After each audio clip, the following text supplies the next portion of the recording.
कचरे के अंदर से मिलने वाले 4 सबसे बड़े खजाने जिसने लोगों की जिंदगियां ही बदल दी। नंबर 4, टेक्सास के शहर सैन एंटोनियो में एक शख्स की नजर रोड से गुजरती कचरे की गाड़ी पर गई। कुछ तो था उस कचरे की गाड़ी में जो इस शख्स ने दोबारा इसको मुड़कर देखा था। वो शख्स अचानक भागता भागता गया और जाकर कचरे की गाड़ी के आगे खड़ा हो गया। जब गाड़ी रुकी तो इसने कचरे से गंदगी से भरा एक पुराना वायलिन निकाला जो किसी ने कचरे में फेंक दिया था। इस शख्स को लगा था कि शायद कोई कीमती चीज होगी तो उसको बेचकर कुछ पैसे कमा लेगा, लेकिन बजाय पैसा कमाने के उस शख्स को सड़क पर गाड़ी रोकने का $1000 जुर्माना भरना पड़ा। वो मुंह लटकाए घर आया और उस वायलिन को साफ करके रख दिया।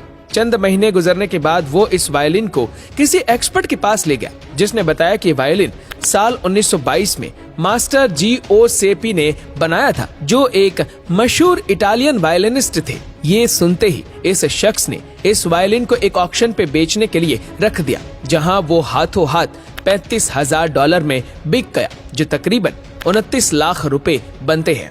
नंबर 3, ये बात तो हम सबको पता है कि घर की पुरानी चीजें डब्बे वाला ले जाकर रिसाइकलिंग प्लांट में बेचता है। ऐसा ही एक रिसाइकलिंग प्लांट कनाडा के शहर बैरी में मौजूद था जहां अक्सर पुराने टीवी रिसाइकल होने के लिए आते थे। वहां मौजूद एक वर्कर ने एक पुराने टेलीविजन सेट को रिसाइकल करने की नियत से खोला तो उसके अंदर से 82 लाख रुपए के नोट निकले, जिसके बाद उस वर्कर ने नेक नियति से वो पैसे उसके असल मालिक तक पहुंचाने के लिए पुलिस से मुलाकात की।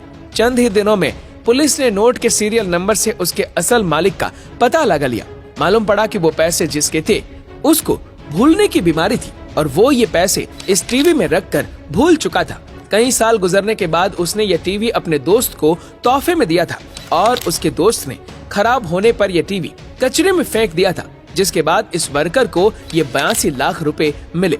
नंबर 2, आपने अक्सर हाईवे पर फटे टायर पड़े देखे होंगे। ये टायर रोड से हटाना हाईवे अथॉरिटी के सफाई करने वालों का काम होता है। ऐसा ही एक वाकया इंडियाना में हुआ जहां सफाई करने वालों ने रोड पे एक टायर देखा जो कहीं से भी फटा हुआ नहीं था।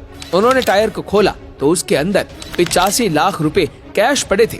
किसी मसले में ना फंसने की नीयत से वो टायर उन्होंने अपने अफसरों के हवाले कर दिया। लोगों का मानना था कि स्मगलर्स इस रूट से भारी कैश लेकर जाते हैं। हो सकता है किसी स्मगलर की गाड़ी का स्पेयर टायर गिर गया हो, लेकिन ये बात प्रूफ नहीं हो सकती थी। कानून के मुताबिक ये पैसे अगर 2 महीने तक कोई भी लेने नहीं आया तो वो ढूंढने वाले को मिल जाएगा और आखिरकार यही हुआ और इतने पैसे सफाई करने वालों की किस्मत बदलने के लिए काफी थे। नंबर 1, किसको मालूम था कि एयरपोर्ट पे सफाई करने वाले इस शख्स का सफाई करने का ये आखिरी दिन था। साउथ कोरिया के एक एयरपोर्ट पे इस सफाई करने वाले ने एक डस्टबिन खाली करने के लिए उठाई तो वो जरूरत से ज्यादा भारी था। उसने डस्टबिन खाली किया तो उसमें से एक ईंट जैसी भारी कोई चीज अखबार में लिपटी हुई नजर आई। जब उसने उसको खोल के देखा तो वो एक सोने की ईंट थी। इस सफाई करने वाले ने ये सोने की ईंट एयरपोर्ट पर मौजूद सिक्योरिटी गार्ड को दे दी। दोस्तों, एयरपोर्ट पे अक्सर स्मगलिंग भी होती है। हो सकता है किसी गोल्ड के स्मगलर ने पकड़े जाने के डर से ये ईंट इस डस्टबिन में छुपा दी हो, लेकिन असल वजह किसी को भी मालूम नहीं पड़ी। कई दिन गुजरने के बाद भी वो ईंट कोई लेने नहीं आया तो आखिरकार सिक्योरिटी गार्ड ने ये सोने की ईंट उस सफाई करने वाले को ही दे दी। उस वक्त इस सोने की ईंट की कीमत तकरीबन 2 करोड़ 70 लाख रुपए थी।